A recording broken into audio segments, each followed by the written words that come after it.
नमस्कार. मी नमस्कार. अरविंद आठ हा मी अरविंद आठले. सध्या वेगवेगळ्या प्रकारचे विषय या चॅनलवर आपण घेतो आहोत. हं. नुकताच शंकर महाराजांची 136 भागाची सिरियल आपण केली आणि त्यानंतर नाथ संप्रदाय हा सगळ्यात जुना आपला योग संप्रदाय आपल्या भारतामध्ये आहे. आणि हा संप्रदाय अनेक संप्रदायांना त्यांनी जन्म दिलेला, वारकरी संप्रदाय असो, दत्त संप्रदाय असो, हे सगळे संप्रदाय ह्या नाथ संप्रदायातून आलेले आहेत. आणि आता इथून पुढे आपण वाद संप्रदायाची जास्तीत जास्त माहिती उपलब्ध करून घेण्याचा प्रयत्न करणार आहोत. साधक हा सर्व दृष्टीने परिपूर्ण असावा ही माझी कल्पना असल्यामुळे मी आता नाथ संप्रदायाचा अभ्यास तुम्ही करावा, त्याचं चिंतन करावं. योग मार्गाची काय स्थिती आहे, नाथ संप्रदाय म्हणजे काय, नवनाथांचे आपल्या पूर्ण हिंदू समाजावर किती उपकार आहेत, मुसलमानांचं एवढं प्रचंड मोठं आक्रमण त्यांनी त्यांच्या यांनी थपवून धरलेला आहे, खूप प्रचंड त्याच्यामधून. आणि त्यानंतर दत्त संप्रदायाला त्यांनी केलं, वारकरी संप्रदाय त्यांनी उत्पन्न केला. पुढे समर्थ संप्रदाय जो झाला त्याच्यावरही त्यांच्या मताची खूप मोठी शिकवण आहे. तर ह्या सगळ्यांचा विचार करण्यासाठी आपल्याकडे एक तज्ज्ञ माणसांना आपण बोलतो. आपल्या समोर बसलेले आहेत सौ राधिका पारसनीस गुप्ते. नमस्कार. या कल्याणला राहतात आणि नाथ संप्रदायाचा प्रचंड अभ्यास त्यांनी केलेला आहे. नाथ संप्रदायावर पीएचडी मिळवणाऱ्या त्या एकमेव स्त्री आहेत आपल्या भारतात. भरपूर त्या फिरलेल्या आहेत नाथ संप्रदायाच्या आहेत आणि त्यांच्या घराण्यात, पारसनीस घराण्यामध्ये नाथ संप्रदाय चालत आलेला आहे, परंपरा. आणि स्वतः त्यांची देवेंद्रनाथांकडून दीक्षा झालेली आहे. तेव्हा असा साधक, असा वक्ता आपल्याला मिळाला, हे आपल्या सर्व प्रेक्षकांचं मोठं सद्भाग्य आहे. आणि त्यांचा जास्तीत जास्त आपण आता उपयोग करून घेऊ. नाथ संप्रदायाविषयी समज गैरसमज अनेक आहेत. नाथ संप्रदाय म्हणजे केवळ जारण मारण तारण उच्चाटन अशा प्रकारच्या क्रिया म्हणजे नाथ संप्रदाय. नाथ संप्रदायाची एक भीती लोकांच्या मनामध्ये आहे. तर हे सगळं घालून त्याच्या अनेक गैरसमजांचं निराकरण आपण या पूर्ण सिरीज मध्ये करणार आहोत. नवनाथ भक्तिसारावर आपण बोलणार आहोत. सिद्ध सिद्धांत पद्धती वगैरे जे अनेक ग्रंथ गोरखनाथांनी लिहिले, या सगळ्यांचा परिचय आपण त्यांच्याकडून करून घेणार आहोत. त्या अतिशय मोठ्या अभ्यासिका आहेत. अनेक वर्षांचं 2007 साली त्यांची पीएचडी झाली आणि त्यानंतर इतके वर्ष त्या संप्रदायाचा अभ्यास त्यांनी कुठे सोडलेला नाही. त्या योग शिक्षक आहेत, मराठीच्या प्राध्यापिका होत्या. आणि मी पाहिलेली नाथांची साधनं वगैरे किंवा शब्दकोश वगैरे अनेक पुस्तकं त्यांनी लिहिलेली आहेत. ही सगळी प्रकाशित होणार आहेत, काही झाली आहेत. आणि कुंडलिनीचं म्हणजे काय महत्व जागृतीचं आहे, याही त्यांच्याकडून आपण घेणार आहोत. त्यानंतर अल्लख निरंजन आणि आदेश हे दोन शब्द नाथ संप्रदायात माझ्या दृष्टीने मला नेहमी ऐकू येतात. ते यांचे अर्थ काय वगैरे सर्व माहिती आपण आता त्यांच्याकडून हळूहळू घेणार आहोत. पत्रकारितेचा अभ्यास त्यांनी केलेला आहे, योगशिक्षिका त्या आहेत. आणि इतका सर्वंकष असा गुण असणाऱ्या त्या व्यक्ती आपल्या समोर आज आपल्याला मोठ्या नशिबाने या केवळ नाथ समुदायाची, नाथांची कृपा म्हणून त्या मिळालेल्या आहेत, याविषयी माझ्या मनात काही शंका नाही. तर राधिकाबाई, मी तुम्हाला विनंती करतो की आपण काही थोडस या संबंधी काही मार्गदर्शन करू शकलात. आणि आधीमध्ये मी काही तुम्हाला प्रश्न विचारेन की लोकांच्या दृष्टिकोनातून आजचा हा भाग आपण केवळ तुमचा परिचय, नाथ संप्रदायाचा परिचय एवढाच घेणार आहोत. आणि त्यानंतर नाथ संप्रदायाचं विस्तृत जेवढा आपल्याला सांगता येईल तेवढी आपण माहिती आपण द्याल आणि या सर्व श्रोत्यांना उपकृत कराल अशी मला खात्री आहे. कार्यक्रमाची सुरुवात आपण गुरुस्तवनाने करूया. गुरुर्ब्रह्मा गुरुर्विष्णू गुरुर्देव महेश्वरा, गुरुर साक्षात परब्रह्म, तस्मै श्री गुरवे नमः. पूज्याय राघवेंद्राय सत्य धर्मरथाय च, भजतां कल्पवृक्षाय नमतां कामधेनवे. आपादमौलिपर्यन्तां गुरुनामास्तुति स्मरेत्, तेन विघ्नाः प्रणश्यन्ति, सिद्धन्ति च मनोरथा. हरि ओम. कानिफा प्रबुद्ध नारायणा, नाथपंथी का पालिका. ब्रह्मचर्या तुझा ठेवा, सिद्धनाथा कानुफा. ग्रंथकर्ता योगी राजा, मंत्रसिद्ध गुरुसेवका कुर्यात् सदा मंगलम. शिवमंगलम गुरुमंगलम शिवमंगलम ज्ञानमंगलम. हरि ओम. हरि ओम. हरि ओम. माझे आई वडील, माझे सासू सासरे, माझे सद्गुरू देवेंद्रनाथ महाराज, त्यांच्या गादीवर विराजमान असणारे पीठाधिपती खगेंद्रनाथ सर्वनाथजी आणि आठले काका या नम्र अभिवादन करून आजच्या या आपल्या संवादाला आपण प्रारंभ करूया.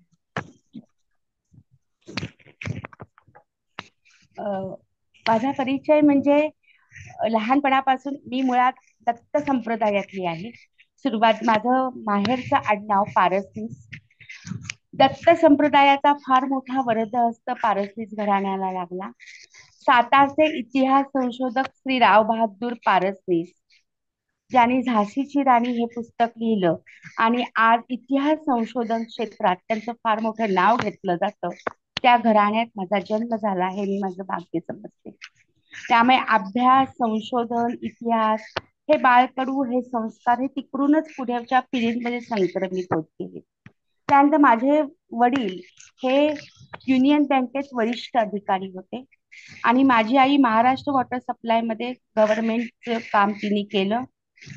आज माझी आई 85 वर्षाची आहे आणि आपल्या मुलांचं वैभव म्हणजे शिक्षण, ज्ञान ही संपत्ती म्हणून तिच्या डोळ्यातला आनंद मी बघत असते आणि माझा जणू तो फार मोठा आशीर्वाद असतो. नंतर माझे आजी आजोबा म्हणजे माझ्या वडिलांचे आई वडील हे मुळातच एक ह्या घराण्यातले एक फार मोठं वरदहस्त मला मिळालं, कारण माझे आजोबा हे आर्टिस्ट होते आणि सगळ्या देवदेवतांची, आता बघा मोबाईल आला, कॅमेरे आले, सगळं आलं, पण ते उत्कृष्ट आर्टिस्ट चित्रकार होते आणि जिथे जाईल तिथे देवतांची चित्र ते हाताने काढायचे. ते त्यांच्या हातातच एवढी मोठी दैवी शक्ती होती की वयाच्या 82 वर्षापर्यंत पण त्यांना चष्मा नव्हता. आणि गिरनारला गेले तरी तिथलं सगळं म्हणजे आज घरामध्ये स्वामी समर्थांचा फोटो तो सुद्धा त्यांच्या हाताने काढलेला आहे. तुळजापूरचा फोटो म्हणजे हातातली शक्ती, कलेची शक्ती, भक्तीतली शक्ती त्याच्यात सामावलेली. आणि मुळात माझे वडील दत्त संप्रदायी असल्यामुळे ते इतके मोठे अधिकारी व्यक्ती होते की गुळवणी महाराज, मोरे दादा, नाना करंदील अशा दत्त संप्रदायातल्या उच्च लोकांची घरात उठबस असायची, घरात सत्संग असायचा आणि मुळात माझ्या बाबांची साधना पण उच्च कोटीची होती. म्हणजे दत्तात्रय हेच त्यांचे साक्षात गुरु होते. त्यामुळे दत्तस्थानांची कोणतीही स्थानं त्यांनी सोडली नाहीत. तिथे साधना म्हणजे दत्तात्रयांच्या सगळ्या पोथ्यांची 108च्या वर 108 अशी पारायण केली आणि त्या सात्विक वातावरणातच माझं लहानपण बालपण गेलं. त्यामुळे त्यांचं म्हणणं असतं साधना हेच तुम्हाला आयुष्यात उभी करणारी आहे. आयुष्यात भोग हे भोगावेच लागतात, संकटही येतच राहणार आहेत, पण त्याची तीव्रता मात्र गुरु कमी करत असतो. त्यामुळे कायम त्यांच्याशी शरण्य भावाने राहायचं आणि साधनेत राहायचं. प्रत्येक जीवातल्या शिवाला त्यांनी मानलं आणि माणुसकीने अनेकांचे संसार उभे केले. आणि संन्यासापेक्षा सुद्धा संसार करत परमार्थ करा. हो. आणि दुसऱ्याला देताना या हाताचं त्या हाताला करून देऊ नका. एक फार मोठी शिकवण माझ्या आई बाबांनी त्यांच्या आयुष्यातनं दिली आणि दोन्हीकडचे आजी आजोबा आणि बाहेरचं वातावरणाने मला तसंच सुदैवाने मिळत गेलं आणि त्यांचीच जडणघडण केली. आणि ते करत असताना त्या दत्त संप्रदायातूनच पुढे माझे मिस्टर हे नाथपंथी आहेत. माझ्या सासूबाई नाथांच्या पोथीचं, नाथांवरही त्यांची भक्ती होती, पारायण करायचे. आणि खरं सांगायचं तर आपल्या आकलनाच्या पलीकडे आपलं भविष्य असतं. आपण ठरवतो कॅल्क्युलेटेड लाईफ ते वेगळं, पण आध्यात्मिक दृष्ट्या आणि खरंच नियतीने पुढे काय लिहून ठेवलंय हे आपल्याला माहित नसतं. त्यामुळे सकारात्मक दृष्टीचं जीवनाकडे पाहिलं तर जे होतं ते आपल्या भल्यासाठी. या दृष्टिकोनातून दत्त संप्रदायातून माझ्या वडिलांनी, नाथ संप्रदायात माझ्या मिस्टरांनी जेव्हा लग्नासाठी विचारलं तेव्हा त्यांना अध्यात्म साधना ह्याच्यावर त्यांचा जोर असल्यामुळे त्यांनी आनंदाने आमच्या सगळ्या ह्याच्यात ते सहभागी झाले. आणि नाथांच्या पत्रात त्यांनी माझ्या आई वडिलांनी मला घातलं. तेव्हा मला माहिती नव्हतं की पुढे जाऊन आपण या क्षेत्रात येणार आहोत. मला लहानपणापासून वक्तृत्व, कथाकथन सगळ्याची आवड होती. ज्ञानेश्वरीची आवड होती. माझे वडील चांगलं सगळं छान छान वाचन करायचे, आध्यात्मिक मला वाचायला द्यायचे. पण इथे आल्यानंतर देवेंद्रनाथ महाराजांनी समाधी घेतलेली, पण त्यांच्या गादीवर असणारे पीठाधिपती खगेंद्रनाथ आज त्यांचेही तेही सध्याही नाहीयेत. पण त्यांचा सहवास जो मला मिळाला त्याच्यातनं मला नाथ विश्व काय असतं हे समजलं. सत्संगातनं माणूस घडतो आणि सत्संगातनं माणसाची सगळी आध्यात्मिक उन्नती होत असते. हे बाबांच्या सहवासात मी पाहिलं. पण गुरूंच्या सहवासात पाहिलं. ज्यावेळेस माझे बाबा गेले त्यावेळेस मला ते सहन होत नव्हतं. मी रेल्वेतनं सुद्धा एकटी रडत जायची. आणि मग बाबांच्या जेव्हा 13व्याला मी त्यांच्यावर एक सुंदर असा लेख लिहिला आणि तो मी खगेंद्रनाथ म्हणजे त्यांच्या गादीवर असणाऱ्यांना दाखवला ते एका महिन्यात. तेव्हा म्हणाले, बस माझ्यापाशी राधिका. आणि त्यांनी सिद्ध काव्य केलं, त्याला शाबरी म्हटलं जातं. आणि त्याच्यात त्यांनी सुरुवातीचं आयुष्य आई बाबा कसं घडवतात आणि एकदा गुरुनी तुमचा हात हातात घेतल्यानंतर पुढचे सगळे निर्णय तेच घेतात आणि आयुष्यालाही कलाटणी देतात. अशी कलाटणी माझ्या आयुष्याला लागली आणि मग जगण्याचा श्वासच नाथ झाला. ही त्यांचीच कृपा आहे, त्यांचाच वरद असतं. पण नाथ संप्रदायात तुम्ही पीएचडी करावं असं कसं काय वाटलं तुम्हाला? खरं सांगायचं तर मी मराठी विषय घेऊन एम ए केलं हा. आणि पीएचडी करायची हे माझ्या डोक्यात होतं. पण तेव्हा पीएचडीचं नेमकं काय असतं ते कळण्याचं तेवढं परिपक्व मन तेव्हा नसतं. आणि पीएचडी करायचीच होती. मग माझे मिस्टर मला म्हणाले, तुला पीएचडी करायची आहे ना राधिका, मग नाथ संप्रदायाच्या तत्वज्ञानावर कर. म्हटलं वा. बरं. आणि मग ते करताना मी खूप गाईड शोधण्याचा प्रयत्न केला. मार्गदर्शक लागतात युनिव्हर्सिटीचे. हो, हो, पण माझी पहिली 2-3 वर्ष ते शोधण्यात गेली हा. की वर्ष जायचं. मग ते म्हणायचे, मी नाही तुम्हाला करू शकत.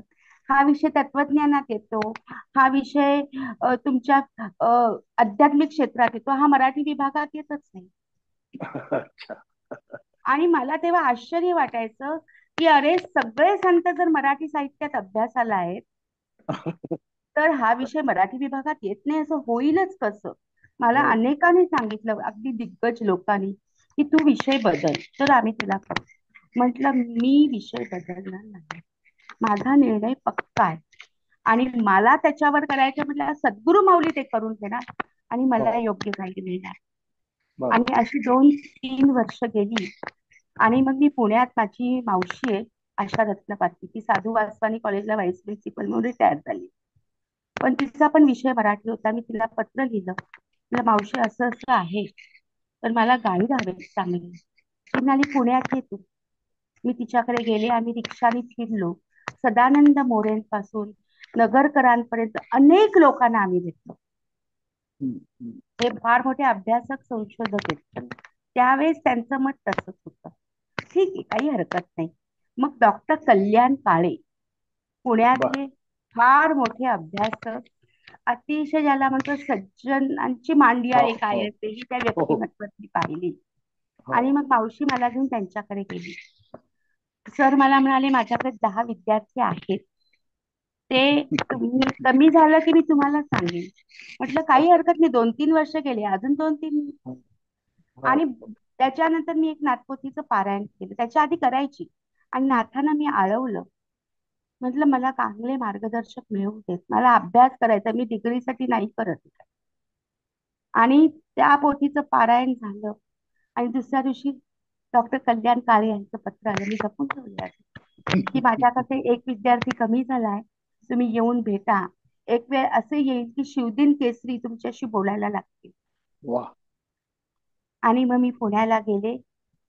अनंत चतुर्दशीचा पुण्यातला दिवस काय सांगा. पण त्या काळात तेव्हा युनिव्हर्सिटीत जाऊन त्याचं पहिलं सिनॉप्सिस सबमिट केलं. सरांनी मान्यता केली आणि मग अभ्यासाला वेगळी दिशा मिळायला लागली. माझ्या सद्गुरूंचं लेखन इतकं अफाट आहे, ज्ञान एवढं अफाट आहे. हो. त्यांना शरण्य भाव देऊन त्या ज्ञानातच साधना शोधायचा प्रयत्न केला. आणि अभ्यासाच्या दिशा भराभरा पुढे नेत गेले. हम्म. याच्यामध्ये गुरु शिष्य लक्षणाचाही काही मोठा भाग तुम्ही अभ्यासला असेल. कारण गुरुची लक्षणं आहेत, तशी शिष्याची लक्षणं आहेत. दोघे एकमेकांना कसे पूरक असावेत या दृष्टिकोनातून तुम्ही जर काही केलं असेल तर काही थोडी लक्षणं दोघांची सांगू शकाल का तुम्ही? हो, नाथ संप्रदाय हा गुरु शिष्याचाच संप्रदाय. हा. त्या दोघांचा एक भाव तिथे द्वैत समता आणि अद्वैत सुरू होतं. नाथ संप्रदाय जर आपण पाहिलं, सुरुवातीपासूनची जी परंपरा जर पाहिली तर त्या परंपरेत आपण बघतो की दत्तात्रेय मच्छिंद्र नाथांना जेव्हा ते त्यांच्यावर कळलं की हा शिष्य तोडीस तोड आहे, जेव्हा ते पळून गेले, दत्तात्रेयांनी त्यांच्या समोर उभे राहिले, तेव्हा सगळी आयुध, आपलं सगळं ज्ञान दत्तात्रेयांनी दिलेलं आहे मच्छिंद्रनाथांना आणि सांगितलं हा नाथ संप्रदाय पुढे वाढव. त्यामुळे त्यांचे सद्गुरु देव साक्षात दत्तात्रेय आहेत, श्री दत्तमाऊली आहेत. आणि पुढे मच्छिंद्रनाथांचे अनेक शिष्य केले, त्याच्यातला एक शिष्य म्हणजे श्री गोरक्षनाथ, जो नाथ संप्रदायाचा मुकुटमणी मानलं जातं. आणि पुढे ह्या परंपरा अशा गुरु शिष्यातूनच होत गेलेल्या आहेत. आणि मग आपल्या शिष्याला असं तयार करायचं की त्याच्यात गुरुत्व निर्माण होईल, ही ताकद नाथ संप्रदायात आणि गुरूंमध्ये असते. कारण तसे शिष्य ते बघतात. निष्ठा, श्रद्धा, भाव, त्याग आणि सगळ्यात महत्वाचं म्हणजे गुरु शब्द प्रमाण. गुरुवर पूर्ण नितांत श्रद्धा असेल तर तो गुरु शिष्याला पारसतो. मग आजूबाजूचं वातावरण कितीही गढूळ असू दे, आजकालच्या काळातलं मत्सराचं षड्रिपूंचं असू दे, पण त्यातून तारून नेणारा फक्त आणि फक्त गुरुच असतो. फक्त त्याचा गुरु कसा ओळखायचा हे दत्त संप्रदायाने, नाथ संप्रदायाने, वारकरी संप्रदायाने, समर्थ संप्रदायाने फार मोठी तत्व या वाङ्मयातून आचरणात घालून दिली. आज सद्गुरु श्री देवेंद्रनाथ महाराज हे नाथपंथी, ज्यावेळेस त्यांच्याकडे त्यांची एक नाथपंथी विभूती आले आणि म्हणाले त्यांच्या आईला की तुझा एक पुत्र मला दे, तेव्हा त्यांनी देवेंद्रनाथ म्हणजे विजयकुमार सुळे हे त्यांचं आधीचं नाव, पेशा आणि आर्किटेक्ट, म्हणजे आज लाखो करोडो रुपये त्यांनी कमावले असतील, पण त्या पैशाच्या मागे लागले नाही, तर नाथांचं ज्ञान त्याच्याही पलीकडे आहे म्हणून त्याचा प्रचार प्रसार करण्यासाठी त्यांनी स्वतःच सर्वस्व दिलं. आणि त्यांचे गुरु कोण? वैष्णवी श्री राघवेंद्र स्वामी मंत्रालयाचे.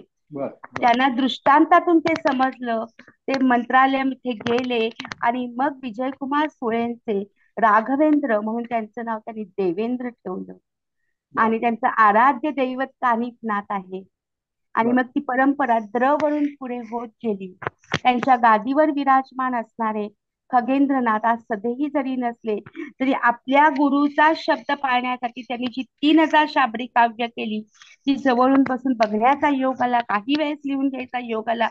पण गुरु साठी शिष्य काय करतो आणि शिष्यासाठी गुरु काय करतो हे जवळून बघायचा योग आला, तेव्हा कळलं फक्त स्वतःच मी पण बाजूला ठेवा आणि पूर्ण शरण्य भाव द्या.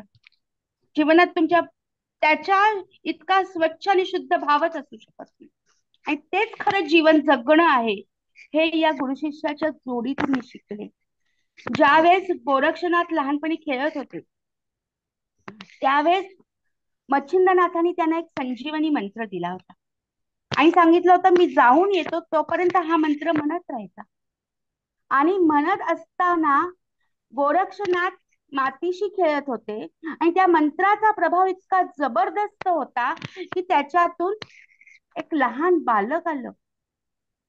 सगळी मुलं घाबरली की असं कसं. तेवढ्यात मच्छिंद्रनाथ तिथे आले आणि म्हणाले हा तर संजीवनीचा प्रताप आहे. अरे हे पुढचे गैनीनाथ आहेत, वारकरी संप्रदाय पुढे चालवणार आहेत. असं जीवनातल्या अनेक गुरु शिष्याच्या जोड्या आहेत की त्याग, समर्पण, गुरु आदेश प्रमाण आणि गुरु कार्याचा ध्यास ज्या शिष्याला लागतो असे तत्व गुरुला कळतं. आणि जे गुरु आपल्या शिष्याच्या उद्धारासाठी जगतात, बाजारपणात रमत नाहीत, त्या नाथांच्या आपल्या गुरूंच्या ज्ञानात रमतात. खरं परब्रह्म तिथे तत्व जाणवतं. ते गुरु शिष्याचं नातं असतं. हे सगळे नाथ हे अयोनी मी जन्माला आलेले आहे, यातलं काही रहस्य आहे का, कसं काय? आहे. पहिली गोष्ट म्हणजे त्यांनी त्राटक साधना केली आहे. प्रत्येकाच्या त्राटक साधना वेगळ्या आहेत. आणि हे जेव्हा आपलं एपिसोड सुरू होतील तेव्हा हे मी विस्ताराने सांगेनच. पण नाथ पंथामध्ये त्राटक साधनेला खूप महत्व आहे. कोणी जलत्राटक केले, कोणी अग्नी त्राटक केले. वेगवेगळे त्राटक साधना आहेत. आणि त्याच्यातनं हे नाथजी पुढे आलेले आहेत. त्याचं काय गम्य आहे, त्याचं काय रहस्य, त्या वेगवेगळ्या कथा आहेत. त्या बरं. भाकड कथा नसून त्या ज्ञानाच्या आणि साधनेच्या गाथा आहेत. त्यांनी समजून घेतल्या तर आपल्याही साधनेला त्याचा उपयोग. म्हणजे बिटवीन दी लाईन्स काही वेगळा अर्थ आहे त्याला. येस आहे.